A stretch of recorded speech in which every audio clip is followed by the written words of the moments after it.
So very good morning everyone. Thank you for accommodating my request to be online, and I'm really sorry for not being there in person. I really wanted to be in person with you and talk about this very important topic which is given to me, the role of psychological assessment in early diagnosis and intervention for school children. So when we talk about school children, your role as a school principal, counselor, teachers is very important because you build the base of the child not only in learning but also in forming their personality, also helping them to decide about their careers. So the role of stakeholders in the school is too wide to conclude or to discuss in 15 minutes, but I'll try my best to give the major important points where you can all work for school children. So when we start with the psychometric assessment, so how do we define what is psychometric assessment? Psychometric assessment, when we talk about it, is understanding the person's mind, behavior, how they do in their life, about their skills, intelligence, their personality, aptitude, and it's a valid and objective test. So psychometric tests are the assessment where we include interview methods, we include observations, we include interview, and psychological test is one small part of psychological assessment. So psychometric assessment has to be valid, has to be reliable and objective tool to assess different factors of human being. What is the objective of psychometric assessment? The main objective is to help the child to understand what is their strength. If they understand their strength, they can decide the path of their life in a much better way. To understand what are their limitations, on which area they need to work upon, with the help of parents and teachers, they can improve those areas and can be happy and improve their quality of life. So there are different types of psychometric assessment which we do. So for example, like learning difficulties and disability. Here we need to understand and make a difference between disability and difficulties. So when we talk about learning difficulties, it can be due to number of reasons. So the child who is not performing well, maybe not performing well because of sensory issues. They may have the vision or hearing issues. So the first thing we rule out for making differential diagnosis is to assess, to send the child for vision and hearing or any other sensory issues. If all the the senses are fine and intact, then we need to find out whether his understanding is fine or not. Then we do the intelligence test and IQ assessment. If he is having below 70 IQ, then definitely he falls in the category of intellectual disability. If his IQ is between 70 to 84, then borderline intelligence where 25% disability is there, and that is the area where require more intervention because this is borderline intelligence. They do not have lots of provisions given by CBSE or others. So this 25% disability is not clearly benchmark disability, which is 40%. So this is the group which dropouts more often. So you need to take care of this group because they do not get the provisions, but at the same time they also have the difficulty in studies. So you need to support that group. Then we go, if the person's IQ is fine, that is 85 and above, then only we go with the specific learning disabilities. So disabilities is different from difficulties. So difficulties, they can be because of poor vision and sensory issues. Difficulty can be because of IQ level. Difficulty can be because of socio-emotional issues. If the child is going through with a trauma, some grief or some loss in the family, the child may be having socio-cultural issues, for example, shifting from Hindi medium to English medium. English is a second language or Telugu is a medium of understanding which he has shifted to English. Because of those reasons or because they have shifted a very different culture, people from defense, they go from Jammu Kashmir to Tamil Nadu, so there the culture is very different, adjustment issues. So all these issues can make the child have difficulty in learning. But when we talk about specific learning disability, that is a processing difficulty.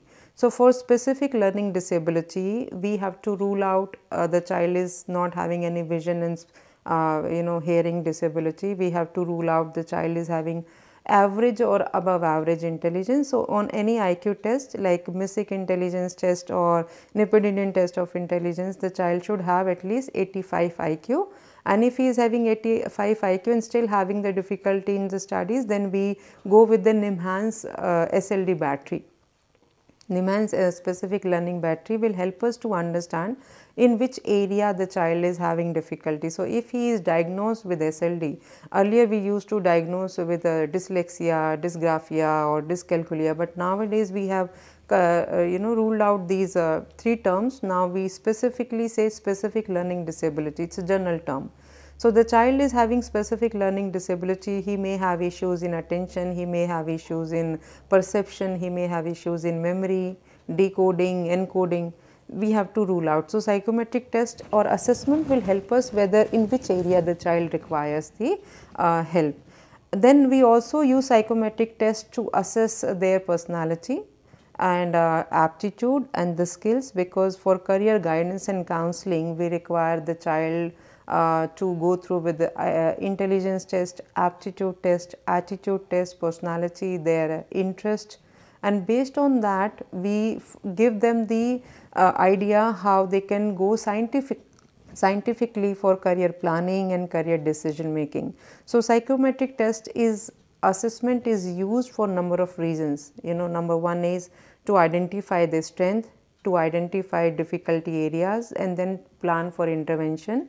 We also help the person to identify and have if they have some ASD or ADSD. So for ASD, that is autism spectrum disorder, we have ISA, Indian Scale for Autism Assessment, which is developed by NIEPID, and it is in free domain. So all psychological persons or say school counselors can use that and can have the screening and can refer the person to the psychological assessment for a proper detailed psychological profile. Talking about ADHD, most of the children they may also have the attention deficit and hyperactivity disorder. We have in Klein, we have ADHD, SRS scale and all, which we use to find out whether the child is having attention deficit or hyperactivity, because attention is one of the most important skill required for learning purpose. If the child is having good IQ but he is not sitting at one place and paying attention, he will not learn. So it's very important to build on attention activities. So these are the areas, and psychometric tests have been used for assessing these different disabilities and find out and helping the children with their learning disabilities and difficulties. Then what is the benefit of early diagnosis? See, when we talk about ADHD and learning disability, usually we say before 6 years we do not diagnose, and 6 years the age where we have the early intervention, right? So it doesn't mean that when we give the diagnostic age is 6 years for ADHD or for learning disability minimum 8 years, because 5 to 8 years the child has learned to write or learn to understand the alphabets and numbers and form the letters and all. So it's very difficult to differentiate he is making mistake because he has not learned properly or he is having information processing difficulty.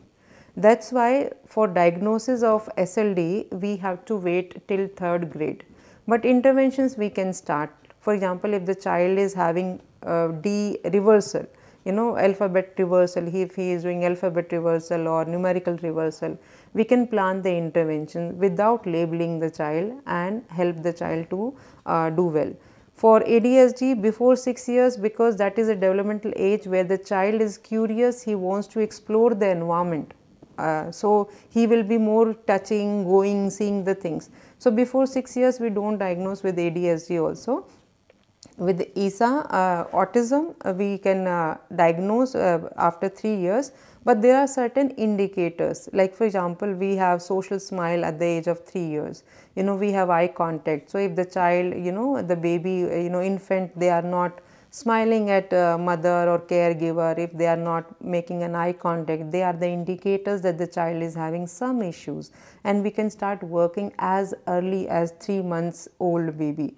So when the child is coming to school, that is the area where teachers can identify, whether he is having adjustment issues, whether he is having school refusal, or he is not having separation anxiety disorder, because he is coming out from their home safe environment, where parents are everything. So when they are moving to the school, it becomes very, very difficult for them to cope up initially. So we have to make that transition from home to school very easy and convenient. How do we make that transition easy? Make sure that whenever the child is coming, so they have the opportunity to play, they have opportunity to interact, and that non-judgmental attitude of the teachers and counselors, very, very important. The child will make mistake, but how do we see that mistake is very important.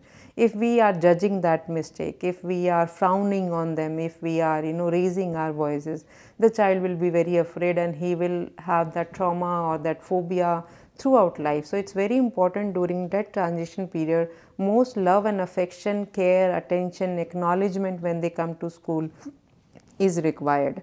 So our benefit of early diagnosis when we talk about is, if we are diagnosing early, we can plan the intervention. So diagnosis is not for labeling. Unfortunately, in some of the schools and the system, we just say, oh, this child is having ID, intellectual disability, he will not be able to cope up, or this child is having ADHD, or this child is having SLD, he will have this difficulty. Fine, they may have difficulty, but your attitude towards that, your attitude towards the child will decide whether he will perform beyond his capacities or he will limit.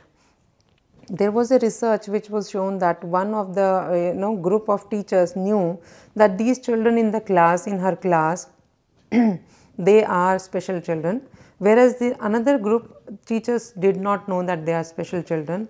And it was very surprising to know the teacher in which group they knew that they are special children, they have performed much lower than their potential, whereas the teachers in which they were not aware that they are special children, they have performed much higher than their potential. So it shows that teachers' attitude, the school counselor's attitude, and not labeling the child. The early diagnosis is made so that the improvement, the interventions can be planned and their difficulties can be reduced. We know these are the life conditions. Life conditions, they cannot be, if they are having mild IQ, they cannot be more intelligent. But how we can make their life better, the quality of life, the activities of daily living, because the purpose of education is not just to give them the certificate of 10th or 12th. The purpose of education is to help them to live their life in much better way, and their interaction, their earning, their dealing with other people, or the quality of life becomes better. So that is the aim of early diagnosis, so that we can plan early and their difficulty can be reduced. So when we come to the role of RCA registered professionals in conducting assessment, according to Right of Persons with a Disability Act 2016, it is mandatory to assess these children or give interventions by specially trained people, and they do have the basic human right to be treated by the trained professionals and not anyone, wherever, with the lack of education and all. So RCA registered special educator should be there in the school, RCA registered psychologist should be there, and if they are not RCA registered psychologists, they can refer for psychodiagnostic treatment outside, who are having clinical RCA license for clinical or rehabilitation psychologist. So that's very, very important. If someone is dealing who are not RCA registered professional in that particular category, they can be sued in the court of law. So we have to be very careful that anyone who is having the disability, they are getting the professional services, and there are more than 16 category in the RCI list of RCI professionals. So you can go through on RCI website and see whether you are registered as a special educator. So you will be dealing with the intervention part, wherever if you are registered as a rehabilitation or clinical psychologist, you will be dealing with psychological assessment. So there are different rules and guidelines which are discussed on RCI website. Now when we talk about the challenges, the challenges is huge. The reason is one, the parental acceptance. Even as a teacher or counselor, when you get to know this child is having difficulties or challenges in studies, you got to know the child is having some features of specific learning disability or autism or intellectual disability, parental acceptance is not there. They'll say, no madam, you are don't want to work with our child, that's why you are saying, and you are labeling our child. So they can be refusal, they can be very angry, very upset. So that is the biggest challenge working in school. So what you have to do is, the first thing is, when we say that your child has this problem, change the communication. We say the so and so person, I'm concerned that he is not performing as per his potential. I want to help this child. I want to know how I can help. What is his strength? What is his assessment? So you can always change the communication when you start saying from difficulty, or that this child is problematic or he is not doing, to the word which you say, I'm concerned, I really want to help the child, and I really wonder how do you help the child at home. So can you tell me what strategies you are dealing with him at home, so that I can also help the child in the school. So when you show your concern, when you do not judge, and when you assure them that this labeling or this diagnosis is not for labeling, it is basically to help the child to overcome on his difficulties, then it will be really helpful for the parents to go with that. And don't be in hurry, because most of it's not easy. Place yourself, empathize with them, place yourself, how would you feel when you go in the school and you are told that your child is special. Immediately the shock will be there, immediately the denial will be there. So these are the normal stages where the parents go. They may not accept initially, but do not give up. So as a teacher, as a counselor, even if they do not go for the psychological assessment, do not get the certificate, do not give up and just start doing the intervention. When we say intervention, doesn't mean you have to send the child in this special school or separate learning center. What you can do is, okay, if the child is having difficulty in paying attention, start working on attention building activities. If you feel that the child is not writing properly, start working on how to form a letter or alphabets, in a fun game, in activity based, and definitely the child will be improving and your parents will be seeing that there is an improvement. So this is the main challenges which we come across when we deal with the school children. You may be identifying them very early, you may be screening them very early. So the purpose of diagnosis is to help the child overcoming difficulty rather than labeling, and that's the fear of the parents, which they don't want to go with the psychological assessment. So deal with their fear, validate their feeling of loss of having a normal child and having the challenges. So when you validate, when you empathize, when you take out that fear of being judged or having difficulty what to do next, they will definitely help you. So these are the things which we need to consider when we deal with the school children, when we deal with the parents. So these are the main points which I wanted to convey to you, that your role as a school counselors, teachers and principal is very, very significant in every child's life. And when we talk about inclusion, inclusion is not only for special children, inclusion is for every child irrespective of their age, their caste, their religion, their the region from which they are coming, everything. So it is not only for their ability or their disability. Every child should have that environment of acceptance, environment of love and affection and acknowledgement. When child is acknowledged, giving affection, care, and that create that psychological safe environment, I'm sure every child will bloom irrespective of their challenges and disabilities and difficulties. So psychological assessments are pivotal in understanding and supporting children with unique needs, and I believe every child is unique. So we have to just find out and tap their abilities, what they can do and where they are feeling the challenges, and we have to really work on which area they are having challenges. Once you work on that, they will blossom like anything. So your role as a shaping up in their future is very, very significant, and early diagnosis and intervention can transform educational experiences and promote holistic development. And always remember, education is not just to give them the certificate and passing marks. Education is all about how they become as a unique human beings and the responsible citizens. When they are responsible citizens, they can make decisions. So focusing on life skills, focusing on their basic activities of daily life along with what they need to learn definitely will make them better human beings. That's what our purpose is. So thank you so much for being there with me. If you have any queries and question, I'll request Himanshu ji to share my email ID, and you can reach out to me, and together we'll make a difference. Thank you so much for being with me.